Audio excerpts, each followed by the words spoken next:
The deafening sound of blowflies is the only soundtrack to a grotesque scene. On the ground lies the carcass of the most powerful primate on Earth.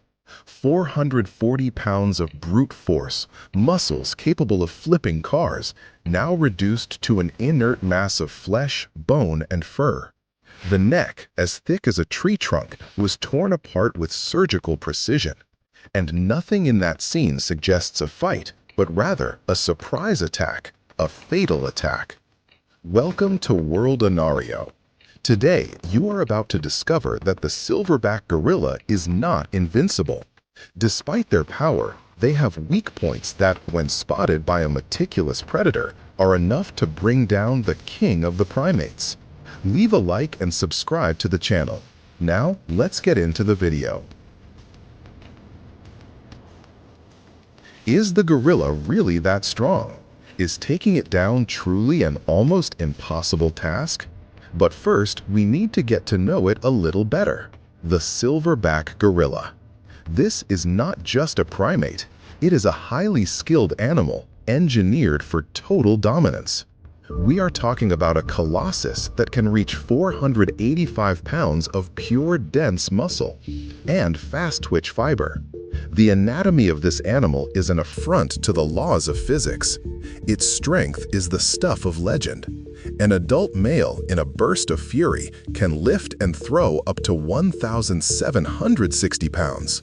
To put that into perspective, it could pick up a compact car and hurl it at you without even losing its breath. Its bite delivers 1,300 psi of force. That is enough to snap the bone in your arm like a drinking glass hitting the floor. They do not walk alone. They operate like a military unit, a phalanx led by the silverback. This patriarch is both the leader and the living shield of his family. His defensive aggression is absolute.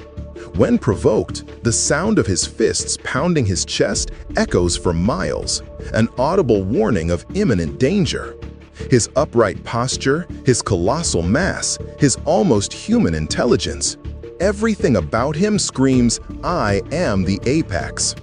For centuries, modern science slept peacefully, believing in an unshakable dogma. Adult gorillas have no natural predators. After all, what creature would challenge a beast capable of tearing a man apart with its bare hands? Human arrogance blinded us. And in fact, gorillas do not have a predator that feeds on them exclusively. However, we know predators are opportunists, and when they cross paths with a distracted gorilla, they will not avoid attacking. Relax, we are about to clear things up. At first glance, the African leopard seems defenseless against the size of a gorilla. But statistics can be deceptive, and in certain cases, the game changes. At 130 to 200 pounds, it looks like a featherweight compared to the primate heavyweight. But underestimating this feline is a mistake, because it has something the gorilla does not: predatory hunger, and it knows how to use it to its advantage when necessary. The leopard is not a boxer, it is a skilled ninja. Its retractable claws are sharpened hooks, curved blades designed to rip and hold. Its jaws are hydraulic presses built to pierce the base of the skull or the spinal cord at the back of the neck and shut the victim's brain off instantly. And that is exactly what it does. But its greatest weapon is not physical, it is sensory. The leopard can see in absolute darkness 6 times better than any human and infinitely better than a gorilla. While the primate is blind, feeling its way through the blackness, the leopard sees the world in high definition. They are ghosts. They move without shifting a single dry leaf. And they possess terrifying pound-for-pound strength, capable of hauling carcasses twice their own weight to the tops of trees, defying gravity. The question that haunted biologists for decades was this: would the leopard dare hunt the king? The answer lies not in theories, but in corpses. The theory is that the leopard waits for the gorilla to move away, whether it is the leader or not, and jumps directly onto the back of the primate's neck, shutting it down within seconds. Gorillas have thin skin, and for that reason, It is easy to finish them off after a precise strike. But enough theory. Let's open the files. Case number 1. Virunga Mountains. We go back to the 1960s. The stage is the misty border between Congo and Rwanda. The legendary biologist George Schaller was there, expecting to document the peaceful life of mountain gorillas. What he found was a crime scene. Schaller stumbled across the remains of a mountain gorilla. There were no signs of disease or old age. Death had come from the outside, and it had come violently. The animal, probably attacked while sleeping, vulnerable, blinded by the night, had its life drained away. The marks on the nape were the killer's unmistakable signature, 2 precise surgical punctures where the leopard's fangs found the spinal column, and it was not an isolated case. Walter Baumgartel, another researcher in the same volcanic region, found another gorilla body, this time a smaller one, whose vertebrae had been pierced and whose flesh had been partially consumed. Science had to swallow hard and admit the unthinkable. The gods of the mountain were being hunted. Case number 2. Gabon. We move ahead to the 2000s in the claustrophobic forests of Central Africa. Primatologists were monitoring western gorillas when the atmosphere changed. The remains of adults began to appear, torn apart and partially devoured. But the real terror was not in the dead, it was in the living.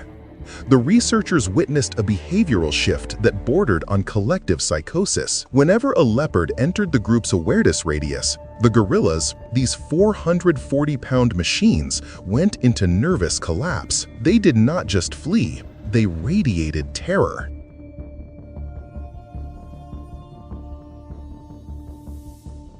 Case number 3.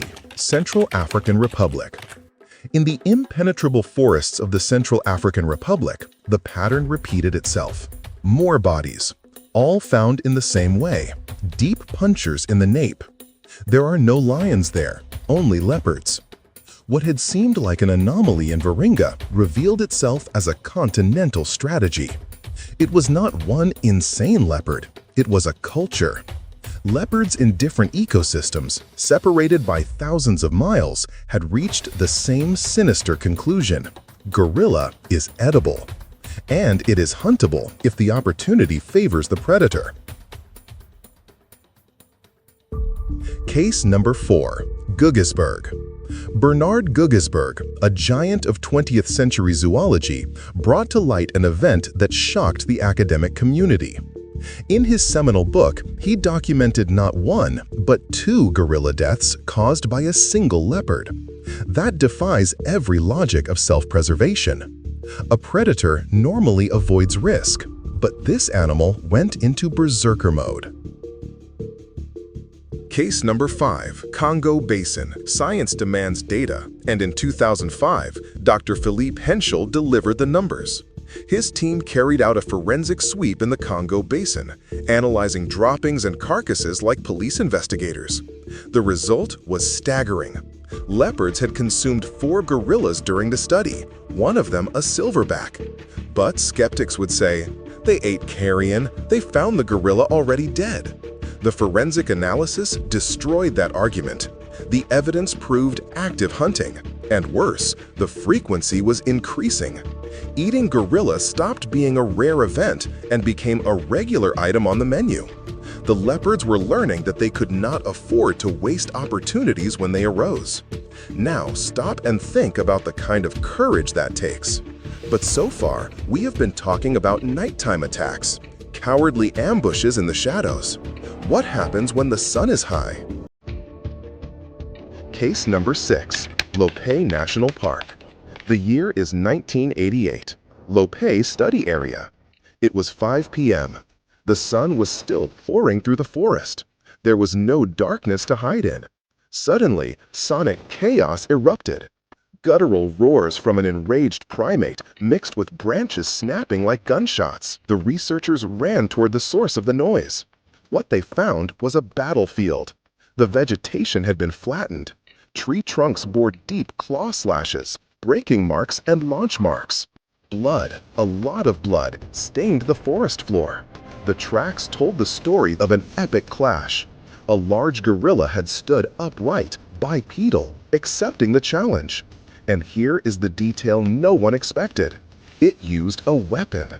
The scientists found a thick, broken branch with blood on the tip. In an act of desperate intelligence, the gorilla had improvised a club in an attempt to crush the leopard. The outcome? Both disappeared. But the final tracks revealed the horror. The leopard's prints were layered over the gorilla's. The feline was following it, even after the war. Even while injured, the exterminator did not give up. It continued the pursuit. Case number 7. Mutual destruction. George Schaller returns to close the circle of horror that had begun decades earlier. This time, the crime scene was a mausoleum for 2 kings.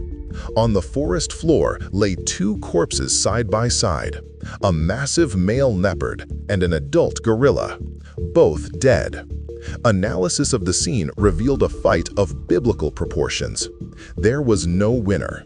It was mutual annihilation. The gorilla was shredded and the leopard was broken, probably by the primate's defensive blows. They fought until their last breath. Neither backed down. Hatred or hunger spoke louder than the instinct to survive. It is true that, most of the time, the leopard looks for the easy prey, the young, the sick, the weak.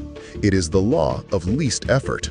But in the darkness of night, when a silverback is sleeping deeply, the predator's ambition overcomes caution. Sometimes it looks at the king and sees only meat. Of course, in a straight fight, face to face, the gorilla has better odds. It is stronger and would crush the leopard. But when a big cat sinks its teeth into the right place, the gorilla has no time to fight back. It blacks out, shuts down in a matter of seconds. One final detail. Gorillas are not predators. They fight to defend themselves, while the leopard fights to kill. That single natural rule changes the logic of the game. After all, the 7 cases we examined today prove one uncomfortable truth. The leopard can win. It already has, and it will keep winning. That does not make the gorilla a weak primate. It only shows that it is not unshakable. Leave a like and subscribe to the channel. Thank you for watching all the way to the end. I'm out.